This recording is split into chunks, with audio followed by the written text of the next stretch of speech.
Job Spot Cambodia ខ្ញុំមានការងារផ្នែកបកប្រែភាសាចិនមួយមកណែនាំអ្នកទាំងអស់គ្នាបើសិនជាអ្នកទាំងអស់គ្នាជាភាសាចិនហើយចង់ធ្វើការខាងផ្នែកបកប្រែតោះទៅមើលជាមួយខ្ញុំទាំងអស់គ្នា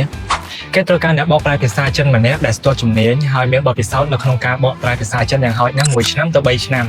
ការងារដែលល្អនិងបានប្រាក់ខែខ្ពស់មួយនេះមិនលំបាកទេសម្រាប់អ្នកទាំងអស់គ្នាដែលមានជំនាញខាងបកប្រែស្ទាត់ជំនាញអាចនិយាយអានសរសេរនិងបកប្រែបានល្អនិងមានជំនាញភាសាអង់គ្លេសបានល្អផងដែរហើយចំពោះប្រាក់ខែខ្ពស់មែនទែនចាប់ពី$2,000រហូតដល់$2,500ក្នុងមួយខែហើយនឹងមានប្រាក់ឧបត្ថម្ភផ្សេងៗដល់អ្នកទាំងអស់គ្នាទៀតតែគេត្រូវការអ្នកដែលមានបានបើកបរហើយចេះបើកបរឡានអញ្ចឹងចំពោះទូនាទីនៅក្នុងហ្នឹងគឺអត់មានអីពិបាកទេបកប្រែចំពោះការសន្ទនារបស់ថ្នាក់ដឹកនាំវាមួយគណៈគ្រប់គ្រងហើយនឹងបកប្រែរាល់ឯកសារទាំងអស់ដែលនៅក្នុងការិយាល័យចំពោះឯកសារការងារនិងឯកសារកុំព្យូទ័រ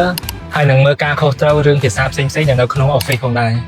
ដឹងថាហេតុអីបានត្រូវការអ្នកដែលចេះបើកឡានដោយសារតែធ្វើការងារនៅក្នុងហ្នឹងគឺដូចជាជំនួយការផ្ទាល់ខ្លួនអញ្ចឹងចាំជួយបើកឡានទៅនេះទៅនោះជូនទៅពលានយន្តហោះឬមួយក៏ជូនទៅជួបអតិថិជនផ្សេងៗអញ្ចឹងបើសិនជាអ្នកទាំងអស់គ្នាចាប់អារម្មណ៍សូម comment នៅខាងក្រោមឬមួយក៏ផ្ញើព័ត៌មានរបស់អ្នកទាំងអស់គ្នាចូលមកកាន់ inbox ហើយយើងនឹងចាំឆ្លើយតបអ្នកទាំងអស់គ្នាបាយបាយ